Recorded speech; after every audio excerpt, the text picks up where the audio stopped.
안녕하십니까. 지난 토요일에는 스페이스X에서 개발한 로켓이 드래곤 캡슐에 우주를 싣고 성공적으로 발사되었습니다. 이것은 역사상 최초로 민간 기업이 개발한 로켓이 우주를 향해서 날아가는 역사적인 순간이었습니다. 그리고 지난 2011년 이후 거의 10년 만에 미국 땅에서 우주인이 로켓을 타고 우주로 날아간 것입니다.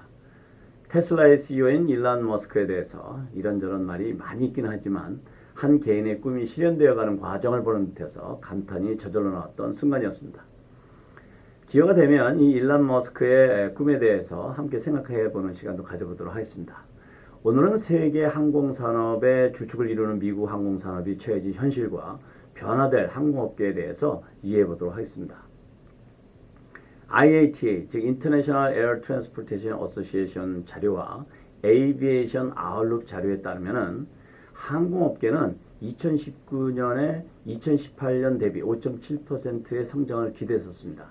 그리고 2019년에 45억 명이 항공을 이용하고 전체적인 레버뉴 상승은 610억 달러로 기대하고 기대 순이익도 32억 달러로 추산했었습니다. 전 세계에서 항공을 가장 많이 이용하는 노스 아메리카의 경우 2018년 대비 2019년 기대 순이익이 20억 달러였었습니다. 그리고 2020년 3월 초만 해도 2020년도도 매년 성장해왔던 것처럼 성장할 것을 기대했었습니다. 그런데 2020년은 항공업계가 역사상 가장 후퇴하는 해가 될 것으로 전망되고 있습니다. 노스 아메리카 지역의 항공사 승객 이용률에 따른 순위는 1위가 아메리칸 에어라인, 2위가 델타, 3위가 사우스웨스트, 4위가 유나이티드 에어라인이고 5위가 에어 캐나다로 상위 4회사 모두 미국의 대표 항공사들입니다. 사실 노스 아메리카가 전 세계에서 항공 이용이 가장 많은 지역이고 이 미국의 4대 항공들이 세계 항공업계를 이끄는 세계 최대 항공사들입니다. 스테이티스타의 통계자료에 의하면 항공업계는 2009년부터 2019년까지 10년 동안 황금기를 가졌었습니다. 연평균 5.9% 성장을 해왔기 때문입니다.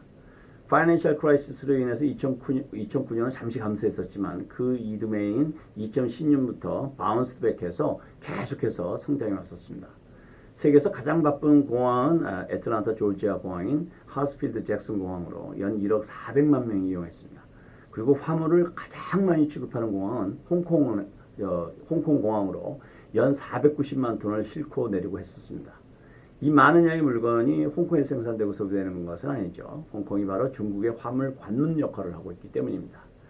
미국의 최대 항공사인 아메리칸 에어라인과 델타 에어라인이 보유하고 있는 항공기는 아메리칸 에어라인의 경우는 이제 에어버스, 보잉 기종을 중심으로 해서 947대 항공기를 보유하고 있고 2위인 델타 항공의 경우는 역시 에어버스와 보잉 기종을 중심으로 해서 860대 항공기를 보유하고 있습니다. 포브스 보도에 따르면 이번 코로나로 인해서 어려움을 겪고 있는 항공사들 중에 중국 항공사인 차이나 이스턴의 경우 70%에서 80% 정도 회복되었고 유럽의 그 항공사들도 올여름에는 50% 정도는 회복될 것이라고 전망하고 있습니다. 보잉 CEO의 칼훈 그는 미국의 그 항공사의 경우 금년만은 가야 50% 회복될 것이라고 전망했습니다. 그리고 케어스 액트에 따른 지원이 끝나는 9월 말이 되면 어떤 일이 일어날 것이라고 말하면서 어느 항공사라고 언급하지는 않았지만 미국의 주요 항공사 중에 파산 선고를 할 항공사가 나올 것이라고 말했습니다. 아마 9월 말쯤에 정부의 그 지원이 끝나는 시기에 주요 항공사 한 곳에서 파산 선고를 할 것 같다는 말을 에둘러 어떤 일이 일어날 것이다 라고 표현한 것으로 이해가 됩니다. 항공사들은 파일럿들이 승객을 태우는 항공기를 운항하기 위해서 반드시 요구되는 파일럿 커런시 리퀘어먼트 중에 파일럿들의 운행 시간을 유지하기 위해서 승객이 없는 항공기를 운행하고 있습니다.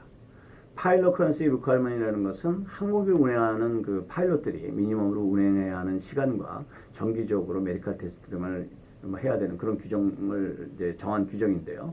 그러니까 승객이 없어도 이 리퀘어먼트를 지키기 위해서 승객이 없는 빈 항공기를 계속해서 운행하는 것입니다. 참 항공사도 답답하고 속 터질 것 같습니다. 항공기 전문가에 따르면 항공사 입장에서는 항공기 파일럿을 트레이닝하기 위해서는 수십만 달러 소요가 되는데 파일럿을 트레이닝 시키는 이런 비용보다는 차라리 현재 있는 파일럿을 유지하면서 계속 운항하는 것이 더 경비를 절감하는 것이라는 것입니다. 이런 항공사 입장에서는 현재의 그 저유가는 그나마 다행인 것입니다. 그리고 항공사들은 패신저 에어플레인들을 승객 대신에 물류를 수송하는 수송기 업무로 변환을 시도하고 있습니다. 5월 29일 US 투데이 보도에 따르면 미국 주요 항공사들을 비롯한 15개 그 항공사들은 노선 축소를 Department of Transportation, 즉 교통국에 신청하고 있으며 정부의 지원을 유지하기 위해서는 반드시 Department of Transportation으로부터 허락을 받아야 합니다. 이렇게 노선이 축소될 경우 그동안 직항으로 다니던 곳을 2곳 또는 그 이상의 도시를 경유해서 가야 하는 상황이 될 것으로 그렇게 보입니다. 이렇게 되면 여행을 계획하시는 분들은 미리미리 노선의 변경에 대한 확인이 더 중요해질 것 같습니다.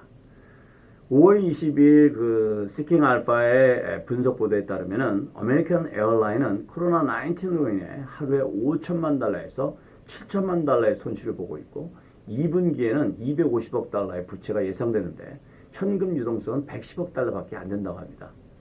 이런 엄청난 부채와 아메리칸 에어라인의 비즈니스 파트너인 라틴 아메리카의 최대 항공사인 라탐 항공사가 지난 5월 19일 파산 신청을 했습니다. 이런 뉴스 역시 미국의 메이저 항공사 중 이번 코로나19로 인한 최초로 파산 선고를 할 가능성이 높은 항공사로 아메리칸 에어라인이 지목되고 있는 것입니다. 이런 전망은 앞서 말씀드린 보잉 CEO가 미국 메이저 항공사 중에 하나는 파산 선고할 가능성이 매우 높다고 표현하는 것과 연결되어서 그 항공사가 혹시 아메리칸 에어라인이 아니냐는 관측에 무게가 실리고 있는 것입니다. 물론 아메리칸 에어라인이 파산 신청을 한다고 해도 구조조정과 채무조정을 통해서 챕터에서 빠져나올 수도 있습니다. 아메리칸 에어라인은 이미 지난 2011년 파산 선고 그 US 에어웨이와 합병하면서 파산에서 빠져나온 경험이 있습니다. 그렇지만 이런 소식들은 아메리칸 에어라인 투자자로 하여금 염려를 낳고 있습니다. 또 그렇지만 이제 5월 28일 포브스에 따르면 아메리칸 에어라인 CEO 덕 파커는 파산을 고려하지 않고 있다라고 말했습니다. 그렇지만 아메리칸 에어라인은 코비드-19 이전에도 델타나 유나이티드보다도 채무가 많았고 이것이 코로나19으로 인해서 더 악화가 되었다고 보도하고 있습니다. 그런데 반대편으로는 아메리칸 에어라인 CEO의 주장을 지지하는 의견도 있습니다. 같은 그 포브스 보도에 따르면 현재 아메리칸 에어라인의 그 항공기들은 평균 연령이 11년입니다. 그런데 아메리칸 에어라인에서는 2020년 말까지 오래된 항공기 99대를 처분할 계획입니다.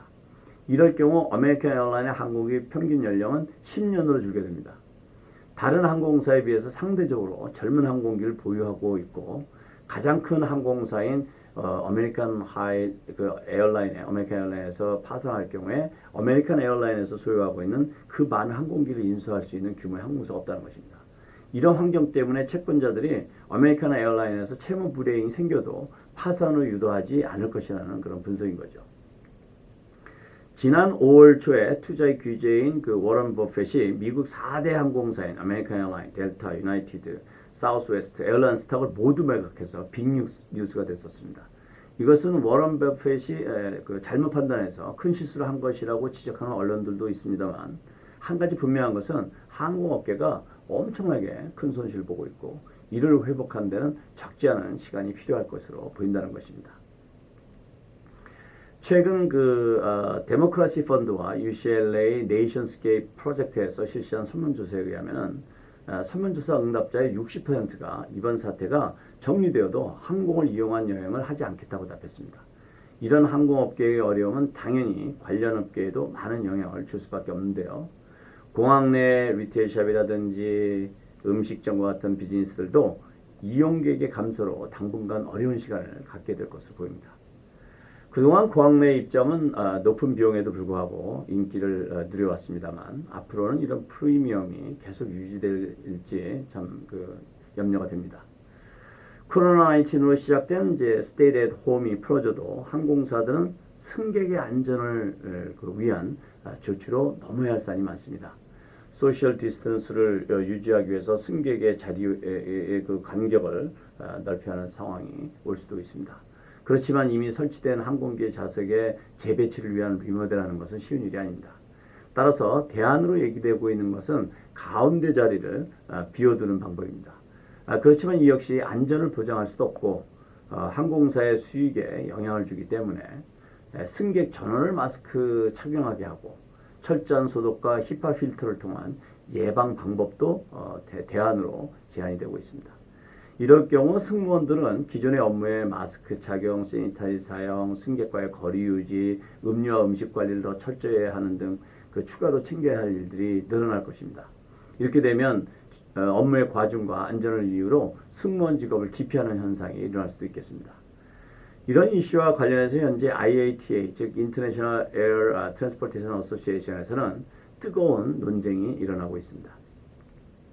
그리고 공항에서 진검색을 위한 라인을 6피트를 유지해야 하니까 줄이 길어질 수밖에 없을 것이고 진검색 말고 건강을 체크하는 인력과 장비가 추가로 투입되어야 할 수도 있습니다. 그리고 9.11 테러 이후 국제여행은 보통 3시간 전에 도착할 것을 권장해 왔는데 이제는 3시간이 아니라 5시간 또는 그 이상이 될 수도 있습니다. 좌석의 차등제와 서비스 차등제도 한번 생각해 볼 수 있을 것 같습니다. 퍼스트 클래스, 비즈니스와 이코노미 클래스를 나누는 것처럼 새로운 프리미엄 헬스 클래스를 만들어 승객과의 그 거리를 두고 여행할 수 있게 하고 추가 비용을 부과하는 것입니다. 그리고 이제 공항 검색에서도 이런 절차를 간소화하고 신속하게 진행하는 별도의 패스포트 서비스를 만들어서 지금 실시하고 있는 TSA 프리나 글로벌 엔트리처럼 건강 체크를 미리 했다는 카드를 만들어 별도의 라인으로 신속하게 통과시키는 시스템도 가능할 것이라는 생각이 듭니다.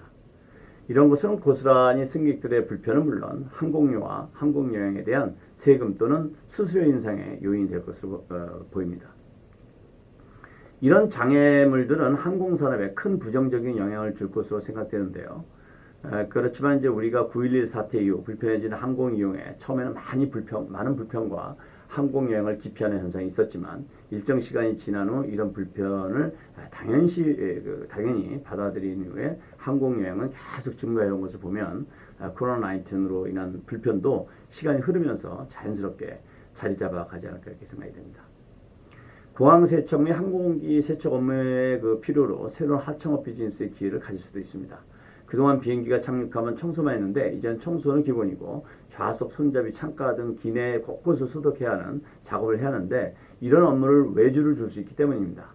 그리고 공항 역시 청소만 하는 것이 아니라 이제는 청소에 곳곳을 소독해야 하는 일이 추가될 것으로 보이고 검역도 지금의 TSA와는 별도로 열 체크 등의 업무를 수행하는 헬스 TSA 같은 형태의 절차가 추가될 수도 있습니다. 앞서 말씀드렸던 것처럼 결국 이런 비용의 증가 역시 고스란히 승객 부담으로 이어져서 항공기 이용료의 그 상승으로 이어질 가능성이 높습니다. 참 생각만 해도 머리가 복잡해지기는 하지만 우리는 이런 변화에 적응하면서 살아왔습니다. 이런 변화가 우리에게 많은 불편과 비용 지불을 요구하겠지만 곧 모든 사람들이 새로 변하는 뉴 노멀에 적응이 될 것이라고 생각이 듭니다. 오늘은 미국 항공업계가 처해진 현실과 우리에게 미칠 영향 그리고 어떻게 변화될지를 가늠해 보았습니다. 오늘 말씀드린 내용을 정리해 드리겠습니다. 첫째, 미국 주요 항공사 중에 한 곳 정도는 파산 선고를 할 가능성이 있다고 보잉 CEO가 말했고 그 항공사는 아메리칸 에어라인일 가능성이 제기되고 있습니다. 둘째, 항공사들은 파일럿을 유지하기 위해서 승객이 없는 항공기를 운행하고 있습니다. 셋째, 항공사들은 승객 운송 대신 화물 수송으로 변환하고 있습니다. 넷째, 항공기를 코로나19 이후 운항하기 위해서는 너무 예산이 많습니다. 다섯째, 항공산업의 변화는 항공료 인상으로 이어질 것으로 보입니다. 오늘은 여기까지입니다. 감사합니다.